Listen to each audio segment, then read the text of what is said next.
12-13 dimanche, le magazine politique de France 3. Invité, Laurent Wauquiez, député UMP de Haute-Loire et ancien ministre. Il sera interrogé par Francis Letellier, France 3, et Françoise Fressoz, Le Monde. Merci Laurent Wauquiez d'être sur le plateau de 12-13 dimanche. La nuit a été courte, j'imagine, on va en reparler. Un seul tour en tout cas et l'affaire est jouée. Nicolas Sarkozy, à nouveau président de l'UMP. Enfin, nouveau, pas tant que ça, parce que c'est plutôt un retour. L'ancien président de la République revient avec l'objectif, on le sait, d'être de nouveau candidat à la présidentielle de 2017. Avant cela, il va falloir réorganiser l'UMP. Je le disais, vous étiez hier soir dans la petite équipe qui entourait Nicolas Sarkozy pour parler de l'avenir. J'espère que vous nous en direz plus ce midi. Et puis, il va falloir aussi définir la ligne politique de l'UMP, parce qu'aujourd'hui, les Français, ils se demandent bien ce que défend l'UMP, parce qu'on entend plein de voix différentes, donc vous allez pouvoir nous en dire plus. Avant de revenir sur tout cela, un retour sur l'un des événements de cette semaine, c'est notre image, c'est celle du pape François devant les institutions européennes à Strasbourg. Il est en ce moment en Turquie, il fait une tournée européenne. Il a dit, il est nécessaire d'affronter ensemble la question migratoire. Alors vous avez déjà dit les limites que vous trouviez à ce discours, mais est-ce qu'on peut imaginer une France repliée sur elle-même, une France qui dénonce les accords de Schengen comme le propose Nicolas Sarkozy et qui gérerait ses propres frontières? Est-ce que c'est imaginable? D'abord, la première chose, c'est que j'aime beaucoup ce pape. Vous l'avez dit. Et je tiens à le dire parce que j'aime ce mélange à la fois de modestie et de charisme qu'il y a chez lui. Je trouve que c'est un pape humain et qui fait beaucoup de bien. Alors au-delà de ça, sur Schengen par exemple, est-ce que vous imaginez que la France puisse gérer ses propres frontières toute seule? Je pense surtout qu'elle doit le faire tant que l'Europe ne le fait pas bien. Et aujourd'hui, pourquoi est-ce qu'on n'y arrive plus? On n'y arrive plus pour deux raisons. D'abord, l'Europe ne peut plus accueillir autant d'étrangers qu'avant. On n'a plus le même niveau de croissance économique. Et la deuxième chose, que le pape lui-même a d'ailleurs souligné, c'est qu'on a une immigration qui était une immigration du travail et qui est devenue une immigration du social. Donc Schengen ne marche pas, aujourd'hui on le voit, on a ces images terribles de Lampedusa. Ça veut dire que je considère qu'au moins pour une période transitoire, la France doit reprendre la maîtrise de sa politique d'immigration. Au moins pour une période transitoire. Est-ce que vous ne craignez pas, en disant cela, de tourner le dos à une partie de la droite, catholique notamment, humaniste, qui est plutôt ouverte justement à ces étrangers qui viennent chercher refuge chez nous? Mais précisément, c'est au nom de cette humanité qu'on ne peut pas continuer comme on est. Sauf que vous voyez, les associations catholiques, par exemple, accueillent aussi des étrangers en situation irrégulière. Vous savez, j'en ai beaucoup dans ma ville, et notamment au Puy-en-Velay. Ce sont les premières à dire qu'aujourd'hui ça ne marche plus.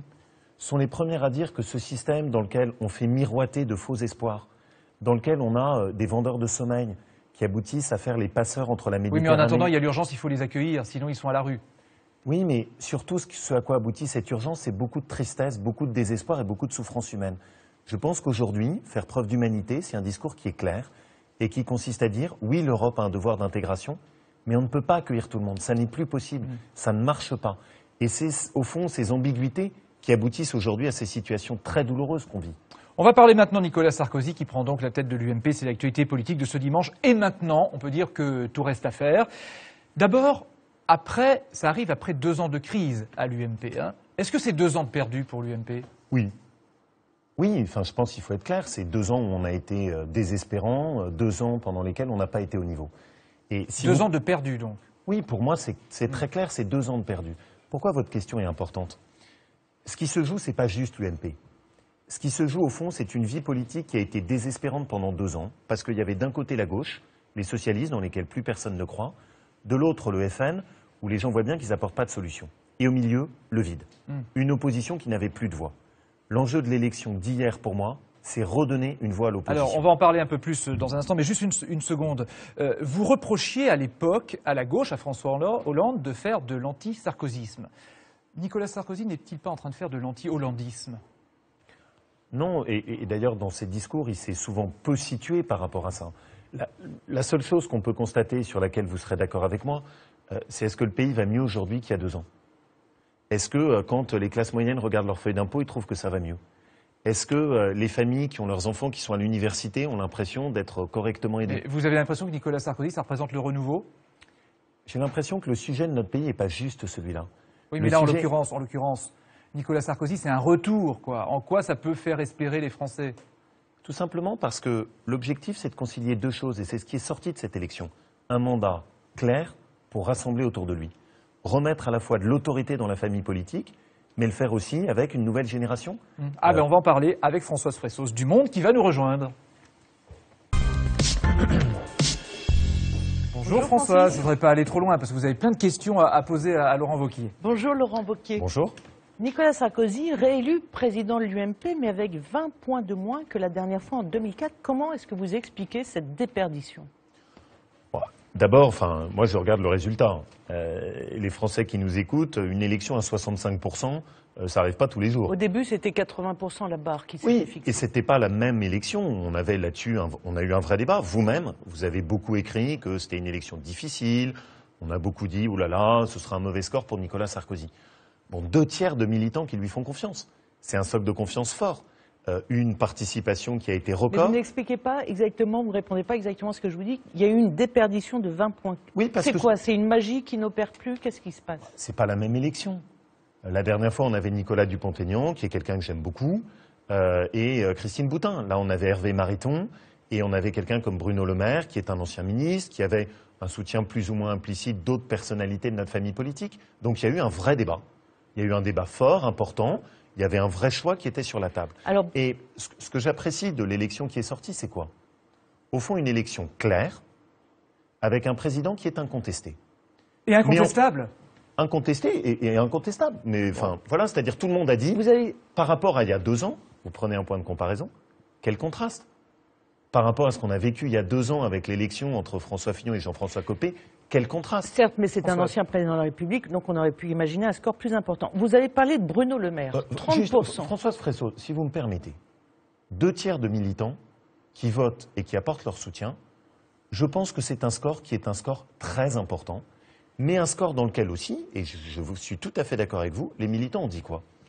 Ils ont dit on veut de l'autorité dans la famille politique, donc un président incontesté, mais on veut aussi du rassemblement.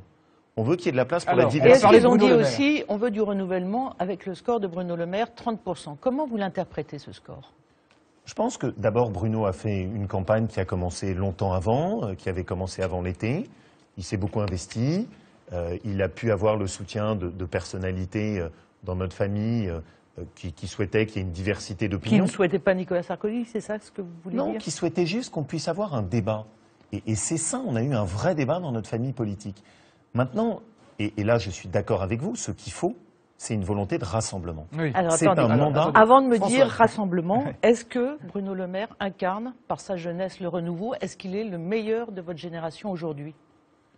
En tout cas, ce qu'il y a de sûr, c'est qu'on a une génération dans laquelle on a des talents au niveau de cette génération des cadres. Est-il le meilleur? Qui est le meilleur? En tout cas, il a fait une très bonne campagne, c'est pas le sujet. Est-ce que vous me demandez de côté comme au PMU? Moi, j'ai 39 ans, donc je pourrais vous dire sans problème, c'est le meilleur des quadras. Mais c'est un concurrent pour vous. Mais c'est pas le sujet. Non, juste ce que je voudrais dire aussi, et ça c'est important, pourquoi les 2 ans ont été catastrophiques? Parce que les différences divisaient. Là maintenant, ce qu'on souhaite faire, c'est que les différences additionnent. Alors justement, c'est pas la même démarche. Justement, mon premier défi, le rassemblement, dit Nicolas Sarkozy. Quel est le premier geste qui doit annoncer le nouveau président de l'UMP pour rassembler? Au fond, concrètement, une équipe qui soit très plurielle autour de lui, dans laquelle vous C'est-à-dire, soyez concret. Je vais être très concret si vous me permettez, mais laissez-moi 2 secondes quand même pour le dire. Vous êtes à France 3. Vous connaissez les régions. Vous connaissez les élus de terrain. C'est important que dans l'équipe qui soit autour de lui, ce ne soit pas des apparatchiks nationaux, mais que ce soit aussi des élus de terrain, des maires, des élus locaux. Et pour moi, un des signes avec toutes très les zones importants- géographiques, c'est-à-dire l'UMP du Sud, l'UMP du Nord, c'est ça? C'est ça ou pas? Je ne crois pas du tout à cette différence-là. Je crois qu'il y a une vraie profonde unité des Français qui aujourd'hui sont exaspérés et qui ont envie d'une famille politique qui exprime clairement ses idées. Deuxième point qui est important pour moi. De cette élection est ressortie une ligne politique nette, qui vaut au fond aussi bien pour Hervé Mariton que pour Bruno Le Maire, que pour ce qu'a porté Nicolas Sarkozy. Les militants de notre famille veulent que notre famille politique assume ses idées, sur le travail plus que l'assistanat, sur la laïcité plus que le communautarisme, sur la nécessité de mieux réguler et changer l'Europe. Ce que vous décrivez là, c'est la ligne de Laurent Wauquiez. Est-ce que vous êtes sûr que c'est la ligne partagée par tout le monde à l'UMP? On vous a beaucoup opposé à NKM, à Nathalie Kosciusko-Morizet. Donc, qu'est-ce qui est aujourd'hui la ligne à l'UMP? D'abord, je le répète, pas d'opposition, pas de division. Que les différences puissent s'additionner. Il peut y avoir des différences. Oui, je n'ai pas exactement la même conception des choses que d'autres personnalités de ma famille politique. Tant mieux. Mais alors, qui va avoir raison dans l'histoire? Qui va avoir raison dans l'histoire? Mais c'est les militants qui ont eu raison et ils l'ont exprimé. Vous avez écouté ce qui a été le discours porté par Bruno Le Maire. Il a dit qu'il faut qu'on soit à droite. Vous connaissez les valeurs qui étaient portées par Hervé Mariton. Et Nicolas Sarkozy a porté très fortement l'idée de dire restaurer les valeurs de la République. Ce que les militants ont exprimé lors de ce vote, si je peux le dire simplement, c'est la volonté d'une famille politique qui assume ses valeurs, sereinement, sans agressivité, mais avec détermination. Alors, assumez ces valeurs, est-ce que vous êtes candidat au poste de secrétaire général? De numéro 2. Je n'aime pas ça et je vais vous dire pourquoi. Qu'est-ce que vous n'aimez pas le poste? Non, pourquoi j'aime pas ça? Le sujet, c'est pas de savoir qui va être au 8e étage, qui va être au 1er étage, ça a quand même qui de sera dans la l'importance. cave ou qui sera dans la cour. L'objectif, c'est de créer du collectif. On a totalement perdu, vous l'avez dit au début, le collectif. Donc ce qu'on a besoin de créer, c'est cet esprit de rassemblement. Chacun avec son identité, sa personnalité. Quel rôle vous jouez dans ce collectif, vous? Moi, ce que je veux, c'est contribuer à ce qui est ce Non, rassemblement. mais quel rôle vous voulez jouer? Porte-parole de Nicolas On a une Sarkozy? famille à refonder. On a un parti. Juste, si je prends un peu de distance, les Français, nos téléspectateurs, ne croient plus dans les partis politiques. Le défi qu'on a à faire, c'est créer un parti qui recrée de l'adhésion, de l'enthousiasme, du souffle. C'est ce qui me motive. Donc, vous voulez créer ce nouveau parti, donc vous voulez un poste opérationnel. C'est ça qu'on comprend aujourd'hui. Bon, vous savez, ma conception de la politique, ça n'a jamais été d'être spectateur. Moi, j'aime bien que les choses bougent, j'aime bien qu'il y ait de la vie, j'aime bien qu'on affiche ses convictions. Donc, ce qui m'intéresse, c'est de participer à cette dynamique, mais dans du collectif. On aura besoin de tout le monde. Alors, on parle du rassemblement pour le nouveau parti, c'est ça son nom? Là, vraiment, à ce stade, on n'en a pas encore discuté. Vous vous donnez combien de mois pour créer ce nouveau parti? Je pense qu'il faut aller vite, qu'il faut rapidement que tout le monde perçoive qu'il y a un changement. Avant les élections départementales? Il faut rapidement commencer à travailler. Mais dites-moi, avant les élections départementales? Je vais répondre. On doit d'abord faire le travail maintenant. Après, on a les élections départementales et sans doute la fondation de notre nouveau parti, juste après les élections cantonales. Mettre les choses dans l'ordre. Beaucoup disent, et notamment Bruno Le Maire, disent que la priorité, ce n'est pas le nouveau parti, c'est la préparation de primaires ouvertes. Est-ce que vous vous engagez sur les primaires Pour la ouvertes? présidentielle de 2017. Je voudrais là-dessus que tout le monde prenne un peu de recul. Il y aura des primaires. Il y aura des primaires ouvertes. Tout le monde est d'accord dessus. Donc les primaires, oui. Primaires ouvertes, ça Oui. c'est sûr. Les primaires, oui. Mais en faire le seul sujet de notre famille politique, non. Pourquoi? L'opposition était inaudible. Cette élection de Nicolas Sarkozy doit nous redonner de la voix. Mais pas juste pour parler des primaires, pas pour parler de nos petites tambouilles internes. Moi, ce dont j'ai besoin, c'est que les gens se disent, bon, ils nous proposent quoi pour baisser la dépense publique? Ils veulent baisser les impôts. Quelles sont les idées neuves Ça, on va en qui parler, sont mises en justement. avant? On va en parler un peu plus tard. On Mais est avec le problème du chômage. Qu'est-ce que vous proposez oui, pour une mon dernière fils question de qui François. cherche Vous une ne pouvez place en pas apprentissage? faire l'abstraction qu'il y a une élection présidentielle et que le nombre de candidats est très important. Donc Oui. comment vous gérez le rassemblement dans Oui. cette diversité Oui. avec Juppé, Fillon, peut-être même Le Maire et sans doute Xavier Bertrand Françoise sur le Fressoz. fil des primaires? Ce samedi, il y a une page qui s'est tournée. La page qui s'est tournée, c'est celle des guerres qui nous ont affaiblis. C'est ce que vous croyez. Sur les- C'est ce que vous croyez. Pire que ça, c'est ce que j'espère. Oui, plutôt. Pire que ça, c'est ce que C'est j'espère. pas tout à fait la même chose. Les 2 ans qui viennent, tout le monde doit comprendre que ces guerres-là doivent être derrière nous. Et si ça Il n'est y pas aura le la cas, primaire. et si ce n'est pas le cas, Nicolas Sarkozy est affaibli. Non, ceux qui seront affaiblis, c'est les premiers qui joueront ce jeu des divisions. Donc on a 2 ans pour travailler sur le fond, pour se mettre ensemble. Après, il y aura les primaires. Mais de grâce, que les primaires ne soient pas la seule obsession de notre nouvelle famille politique. Commençons par redonner de l'espoir, des propositions concrètes aux Français. C'est notre première tâche. Un mot rapide sur Jean-Christophe Cambadélis, le numéro 1 du PS. C'est maintenant l'alter ego de Nicolas Sarkozy. Hein. Et Jean-Christophe Cambadélis lui dit c'est une bonne nouvelle que Nicolas Sarkozy soit là, comme ça on va pouvoir se confronter. Et je lui propose un débat sur les défis de la France. Est-ce que Nicolas Sarkozy doit faire ce débat? J'aime beaucoup Jean-Christophe Cambadélis, mais on va d'abord commencer, nous, par se restructurer, remettre de l'énergie. Et je suis sûr que Jean-Christophe Cambadélis va rapidement apprécier une opposition qui va vite faire entendre sa voix. Merci Françoise d'être venue sur le plateau de 12-13 dimanche. En tout cas, l'UMP doit aussi composer maintenant avec d'autres forces politiques qui ne sont pas dans les partis politiques forcément, mais qui se font entendre dans la rue. Par exemple, au moment du mariage pour tous. Gaël Brustier, qui est l'auteur du mai 68 conservateur, pense qu'on vit un mai 68 à l'envers et il vous pose une question. Monsieur Wauquiez, bonjour. Depuis 2 ans, un grand mouvement conservateur est né en France. Il a changé le visage de la droite. Il aspire également à changer la vie politique de notre pays. Ce mouvement est né en opposition au mariage pour tous. Il a drainé dans les rues des centaines de milliers de personnes. On a vu la semaine passée son importance au sein de l'UMP avec l'immobilisation de Sens commun. J'aimerais savoir, en tant que responsable de l'UMP, comment vous entendez faire synthèse demain avec ce grand mouvement conservateur et quelle importance vous allez lui donner dans les combats de 2017. Je vous remercie, Monsieur le Ministre. Je vous laisse lui répondre. D'abord, je trouve les analyses qui sont faites par Gaël Brustier sont très intéressantes. Pourquoi? Ça fait 30 ans que dans notre pays, on nous explique que pour construire notre avenir, on doit renoncer à toutes nos valeurs. À l'école, on nous dit qu'il faut plus de notes. La famille, on nous explique que c'est démodé. Le travail, on nous dit, bah non, maintenant c'est la culture du loisir. Les Français reconnaissent plus leur pays. Et ce qu'ils constatent, c'est que ça va pas mieux pour autant, même plutôt que ça va moins bien.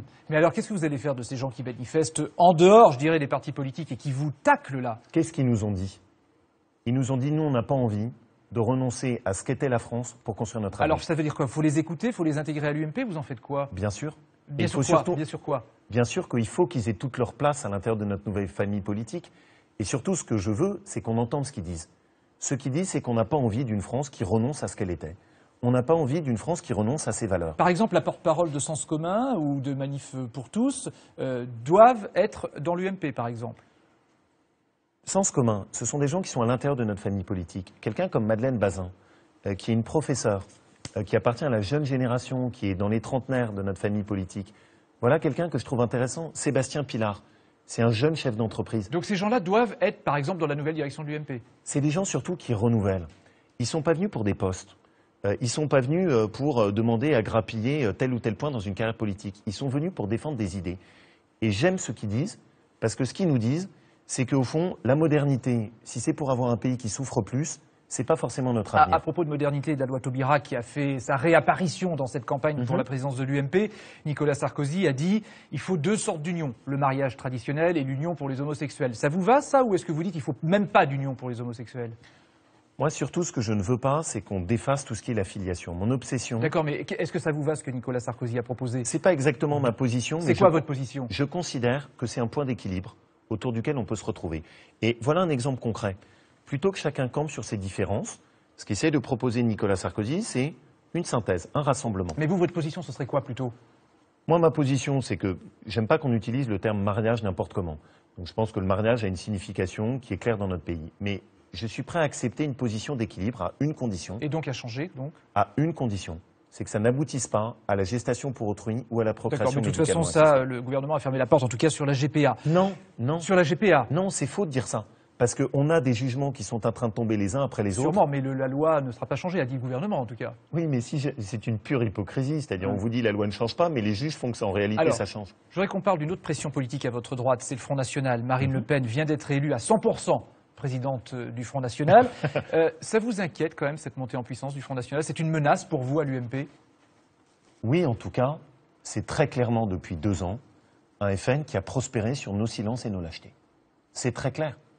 Et notre incapacité à avoir une parole claire, une ligne politique nette, profite évidemment au FN. Tout ça, c'est fini. Et ça peut être un danger même pour 2017. Tout ça, c'est fini. Est-ce que vous imaginez que la candidate du FN, ce sera Marine Le Pen probablement, puisse éliminer le candidat de l'UMP à la présidentielle? Ce pourquoi je m'investis maintenant... Mais est-ce que vous l'imaginez? Non. Mais pourquoi j'ai pas envie de l'imaginer? Parce que je vais me battre pour que ce soit pas ça. Oui, d'accord, donc, mais... Oui, mais ça, c'est mon travail. Et donc, ce que je veux faire en sorte, c'est qu'on ait maintenant une ligne politique nette. Une droite et un centre qui assument ses valeurs et qui, parce qu'on assume un centre nos valeurs... sans François Bayrou. Oui, je veux juste m'expliquer là-dessus. Les Français en ont assez des combines. Ils en ont assez des politiques dans lesquelles il n'y a pas de colonne vertébrale. Et donc François Bayrou, c'est les combines? François Bayrou, en 2012, il soutient François Hollande. Et puis ensuite, pour se faire élire à Pau, il bascule du côté de la droite parce que François Hollande est plus populaire. C'est pas ma façon de faire de la politique. Il est disqualifié pour vous définitivement? C'est pas le sujet, mais en tout cas, je l'ai pas entendu dire qu'il avait fait une erreur. Je l'ai pas entendu dire que, au fond, où il était. Le centre en France, c'est un centre qui a des valeurs, qui a une identité. Pour moi, ce ne sont pas celles de Bayrou. L'UMP, premier parti d'opposition en tout cas, qui espère revenir au pouvoir en 2017, mais pour faire quoi? Parce qu'il y a les premières urgences à régler, et l'emploi bien sûr, 28 000 demandeurs d'emploi en plus au mois dernier. Franchement, si vous étiez aux commandes, est-ce que vous imagineriez, est-ce que vous pourriez dire, nous on ferait mieux? Qui peut dire qu'il ferait mieux? Par contre, ce que je vais dire, c'est que je ferais différemment. Et je vais prendre un exemple très concret. Le gouvernement a mis des milliards d'euros sur des contrats aidés dans le secteur public, où les gens sont sur des bouts de contrats qui durent à peine 2 ans, où à l'arrivée on les laisse au bord de la route. Moi, ce que je voudrais qu'on fasse, c'est qu'on aide des entreprises à embaucher dans les seuls endroits où il y a vraiment de l'emploi. Qui embauche? Les entreprises de moins de 50. Qu'est-ce qu'on devrait faire? Un programme où une entreprise de moins de 50 qui embauche peut embaucher avec 0 charge. Ça relance immédiatement l'emploi. Le deuxième point, c'est que pourquoi plus personne n'embauche? Il y a trop de normes, il y a des seuils dans tous les sens, il y a un code du travail qui est une vraie nébuleuse. Embaucher aujourd'hui est un parcours du combattant. Et puis, on sait que dans la ligne politique de l'UMP, il y a la bataille contre les 35 heures. Alors vous savez qu'il y a deux économistes, notamment Jean Pisani-Ferry avec un homologue allemand, qui ont fait un rapport pour donner des pistes au gouvernement. Et au passage, il vous tacle parce qu'il dit il est quand même plus important de parler du marché du travail que de se disputer à propos de symboles politiques. C'est particulièrement vrai pour les 35 heures. C'est vrai que ça fait 15 ans qu'elles existent, les 35 heures. Est-ce qu'il n'est pas temps de passer à autre chose ? Le problème pour moi, ce n'est pas les 35 heures. Le problème pour moi, et vous le savez, j'ai toujours porté ce débat, c'est la différence en France entre le travail et l'assistanat. Le problème en France, ce n'est pas ceux qui travaillent, le problème, c'est ceux qui travaillent pas. Les 35 heures ne sont pas un problème pour vous ? C'est pas ça mon problème. Ce que je veux dire aujourd'hui, c'est que quand on m'explique que le problème de la France, c'est les gens qui travaillent et qui gagnent trop en travaillant, je ne le crois pas. Ce à quoi je crois, c'est qu'en France, on a un mauvais équilibre entre le travail et l'assistanat. Mais est-ce qu'il faut remettre en cause les 35 heures pour vous ?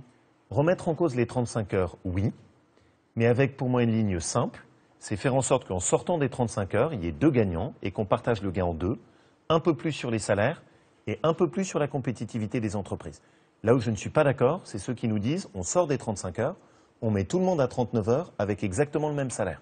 Ça, pour moi, c'est pas acceptable. Et l'idée de gel des salaires, par exemple, qui ressort ici et là, notamment du côté du MEDEF ? Proposition portée par les économistes là, que vous avez cités. Pourquoi je ne suis pas d'accord ? Précisément pour la raison que je vous donne. Le problème, ce n'est pas en France des salaires qui sont trop. Le problème en France, c'est des charges sociales qui sont trop fortes.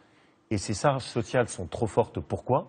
C'est parce qu'on a un système social qui a dérivé en direction de l'assistanat. Les patrons vont mener des actions là dans la semaine qui viennent pour dénoncer la situation des entreprises, parce qu'ils disent que ça commence à craquer d'un peu partout. Est-ce que vous les soutenez ? Est-ce que vous seriez prêt à aller dans la rue aux côtés de Pierre Gattaz, par exemple ? Surtout, ce que je pense, c'est que ce n'est pas juste la bataille de Pierre Gattaz. En France, c'est globalement la bataille de tous ceux qui travaillent. Et de la même manière qu'on taxe trop quelqu'un qui réussit, de la même manière qu'on taxe trop quelqu'un qui est dans une PME, de la même manière on taxe aussi trop les classes moyennes et quelqu'un qui est au SMIC. Et on a un problème d'ensemble, c'est qu'on décourage la France qui travaille. Pierre Gattaz, il pourrait être à l'UMP aussi. Regardez, il dit qu'il faut supprimer l'ISF. On entend ça aussi du côté de l'UMP, l'impôt sur la fortune. Est-ce qu'il est dans son rôle de syndicaliste ou est-ce qu'il déborde un peu trop là sur la politique ? Vous savez, c'est Pierre Gattaz peut être à l'UMP, un salarié au SMIC peut aussi être à l'UMP. Oui, non, mais en l'occurrence, est-ce qu'il ne déborde pas sur le discours politique ? Un journaliste pourrait même être à l'UMP. Non, mais est-ce qu'il ne déborde pas sur le discours politique là, non, c'est son travail. Son travail à lui, c'est de défendre les entreprises. Mon travail et à moi, l'impôt sur la fortune, en quoi ça défend les entreprises ? Mon travail à moi, c'est de défendre la France. Non, mais en quoi ça défend les entreprises, l'impôt sur la fortune ? L'impôt sur la fortune, quel est le problème que pose l'impôt sur la fortune ? J'y projette un regard très auvergnat, très simple. Voilà un impôt qui aboutit en réalité à ce qu'on collecte moins d'argent. Pourquoi ? Parce que tout le monde part à l'étranger. Et quand vous avez des entrepreneurs qui partent à l'étranger, c'est pas bon pour l'économie française. Moi, je préfère un impôt qui permet de garder les gens chez nous et de récolter plus d'argent. On va terminer avec une de magazine, des unes. Alors, en tout cas, celle de Paris Match, Valérie Trierweiler, qui après sa tournée en Europe pour vendre son livre, merci pour ce moment, qui est en tête des ventes, continue sa tournée. Vous dites, oh là, pourquoi ? Voilà, enfin, tout ça est assez pitoyable. Mais au total, ça fragilise aussi le président de la République, non ? Oui, mais c'est pas bon. C'est pas bon pour la France. Un président de la République qui a plus de crédit, qui a plus d'autorité, une ex-première dame qui fait la une, toutes ces petites affaires déballées, alors qu'on est à 28 000 chômeurs de plus, c'est pas bon. Il y a aussi une autre affaire, c'est la publication il y a quelques jours de photos prises à l'intérieur de l'Élysée, où on voyait François Hollande et Julie Gaillet sur une terrasse de l'Élysée. Alors depuis, il y a 5 membres de l'équipe proche qui aident le président de la République, d'assistance au président de la République, qui ont été mutés. 4 d'entre eux avaient été nommés par Nicolas Sarkozy. Est-ce qu'on peut imaginer qu'il y ait des informateurs, des taupes sarkozystes à l'Élysée ? Enfin, objectivement, qui est-ce que ça intéresse ? Je vais là encore vous répondre très simplement. Le problème, ce n'est pas le fait que quelqu'un puisse prendre une photo de François Hollande. Et le problème n'est pas la sécurité du président de la République. Le problème majeur aujourd'hui, c'est que c'est un président de la République dans lequel plus personne n'a confiance, qui n'a plus d'autorité, qui n'a plus de poids. Sortir des petites affaires comme ça peut aider aussi de temps en temps, non ? Il n'y a pas des gens qui ont intérêt à ça ? Je pense surtout que ce qui pèse aujourd'hui dans l'absence de poids du président de la République, c'est quoi ? C'est la feuille d'impôt. C'est les promesses non tenues sur le chômage. C'est le sentiment qu'il n'est juste pas à la hauteur. C'est ça qui pèse aujourd'hui dans son discrédit. Merci Laurent Wauquiez d'être venu sur le plateau de 12-13 dimanche. Nous allons laisser la place, le temps qu'il s'installe, à Stéphane Lippert pour l'actualité de la mi-journée. Bonjour Stéphane. Bonjour Francis, bonjour à tous. Les 2 départements du Roussillon ont été placés en alerte rouge ce matin, comme on le redoutait en raison de pluies diluviennes. Les eaux des rivières sont montées très vite et certaines ont débordé. Le point d'abord dans les Pyrénées-Orientales avec l'Illa Bellili. très bien entourée par les pompiers. Ses 5 chiens sont sauvés. Cette femme n'a pas dormi de la nuit.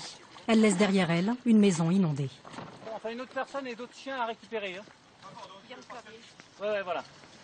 Les pompiers ont dû intervenir 600 fois ces 2 derniers jours. Ils ont mis à l'abri près de 1000 personnes dans les Pyrénées-Orientales. Pour l'instant, la situation n'est pas alarmante, handicapante au niveau des transports. Et sur ce qui est pompage et autres, ça sera reporté ultérieurement. On gère l'urgence. À Argelès, ville côtière, les dégâts sont impressionnants. Plusieurs voitures sont enchevêtrées en plein centre-ville. Au petit matin, les propriétaires découvrent leurs véhicules retournés. Ça, il suffit d'une vague, c'est submergé et tout fout le camp. Donc ça fait que maintenant la voiture est bloquée. Depuis 1963 que j'habite à Argelès, c'est la première fois une chose pareille. Jamais, jamais, jamais. L'intérieur des maisons n'a pas été épargné par la montée des eaux. Et la boue ne facilite pas le nettoyage. Elle a perdu une chèvre et une ânesse. Je suis allée la chercher, je ne suis pas arrivée, je n'ai pas pu la sortir de l'eau. Et tout est arrivé à une vitesse incroyable et voilà, elle s'est rentrée, malgré les précautions que nous avions prises. La boue, tout, on ne peut rien faire, ça monte, ça monte. Eux aussi ont été surpris par les inondations. Dans cette entreprise de terrassement, tous les outils électriques sont perdus. J'ai tout mon dépôt qui est sous l'eau, je ne sais pas comment je vais faire pour travailler la semaine prochaine. Voilà. Le calvaire des habitants des Pyrénées-Orientales n'est pas encore terminé. Ce fleuve est toujours susceptible de déborder. Dans ce département, il est tombé l'équivalent de 6 mois de précipitations en seulement 24 heures. Antoine Duché, bonjour. Vous vous trouvez en direct à Rivesaltes, plus connu pour son vin que pour les trompes d'eau qui sont tombées ce matin. Quelle est la situation à la mi-journée ? Alors Stéphane, les Pyrénées-Orientales sont toujours classées en vigilance rouge. Et ici à Rivesaltes, vous le voyez derrière moi, les fortes pluies de la nuit ont fait déborder l'Agly qui atteint désormais 7 mètres de hauteur. Et c'est pourquoi des évacuations ont lieu en ce moment même. Cela concerne 800 à 1000 personnes. Alors si les pluies ont cessé ce midi, ici on reste très vigilant car de nouvelles précipitations sont attendues dans le courant de l'après-midi. Merci Ambroise. Autre point noir, l'Aude, le département voisin, avec là aussi des évacuations depuis ce matin, notamment à Sigean. Reportage de Camille Gutin et Nordine Tahar. En à peine quelques heures, la petite rivière est devenue un torrent d'eau boueuse. Hier soir, la berre est montée de plus de 3 mètres. Sur cette petite place, toutes les maisons ont été submergées. Le niveau de l'eau, quand il était le plus haut possible, c'est qu'il est jusqu'au sommet du puits, là, en fait, ici, jusque là, voilà. C'était là le summum de l'eau. Pascal Dupré a été surpris par la rapide montée des eaux. Son garage est inondé. Ouais, vers 2h30, je me suis réveillé. Bon, je suis descendu, j'ai allumé la lumière. Ça a duré 3 minutes. Ping, enfin, en 3 minutes, j'ai vu qu'il y avait de l'eau partout. Et après, le compteur a sauté. Donc du coup, on a commencé à dire « oulala, ça va très mal ». On descend et puis c'est monté en 40-45 minutes et... Un peu plus loin, dans cette maison de famille, la cuisine a été engloutie. C'est monté là. Il y a la trace là. Et à 99, c'est monté un petit peu plus au-dessus. Donc, bon voilà, tant qu'ils n'auront pas les verres, et voilà. On peut dire, on peut faire, mais c'est ça. À bout de nerfs, la propriétaire craque. Moi, je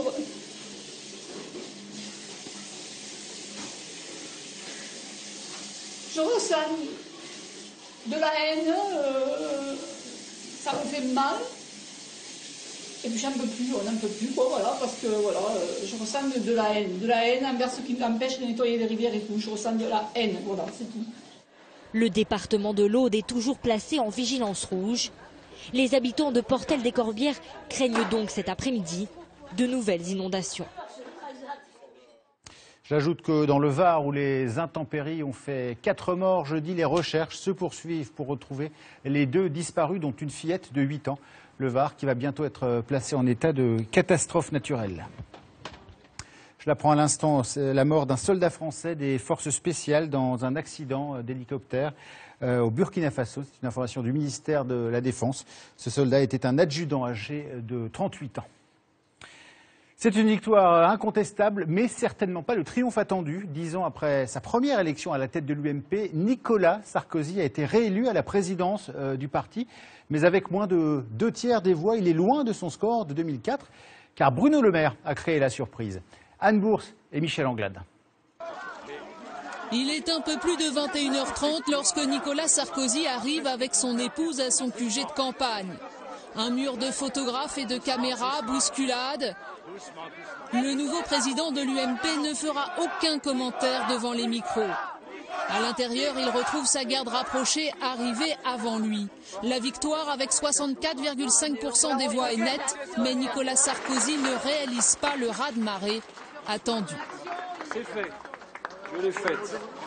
Aujourd'hui, il faut écouter Bruno Le Maire, il faut écouter Hervé Mariton, il faut écouter aussi toutes les sensibilités de notre famille politique. Et Nicolas Sarkozy ne conçoit pas son retour sans le grand rassemblement. Et je pense que celui-là aura lieu dans les prochains jours, dans les prochaines années. Même s'il n'a pas gagné, son score avec près de 30% des voix est déjà une victoire en soi. Bruno Le Maire s'impose depuis hier soir comme l'homme fort de sa génération à droite. Il entend désormais peser dans le parti.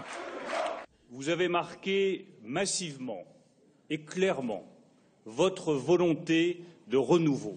Cette volonté devra être entendue et respectée. Ses partisans qui l'ont accompagné pendant cette campagne veulent transformer l'essai.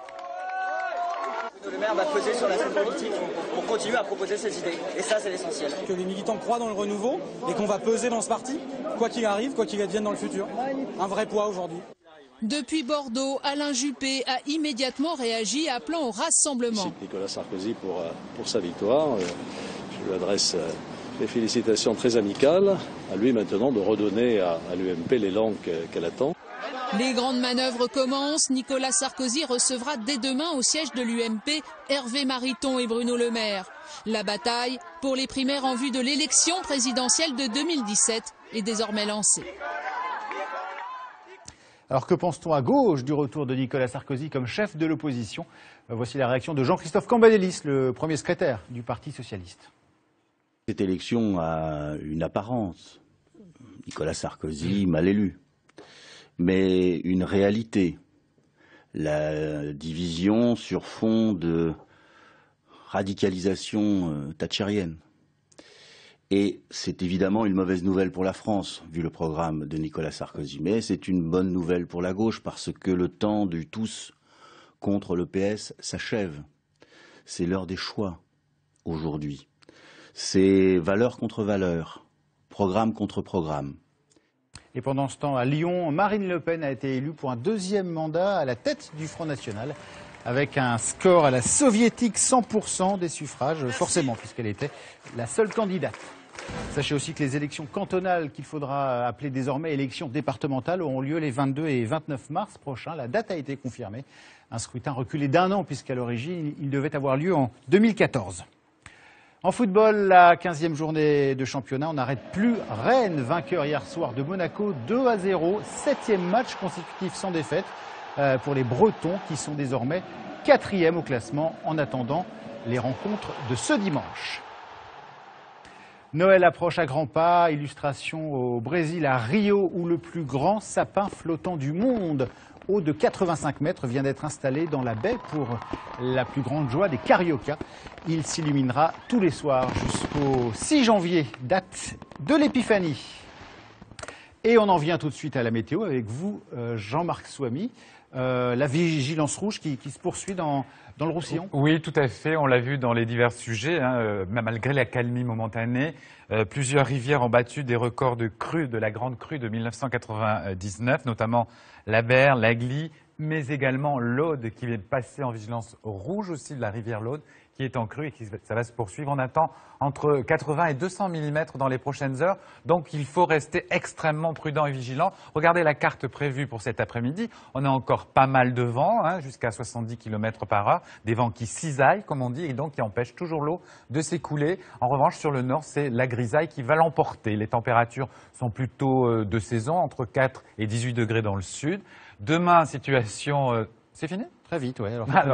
Regardez, c'est gris. Okay. Et surtout, il va faire très... Merci beaucoup, Jean-Marc. Pour le 19-20, bon après-midi.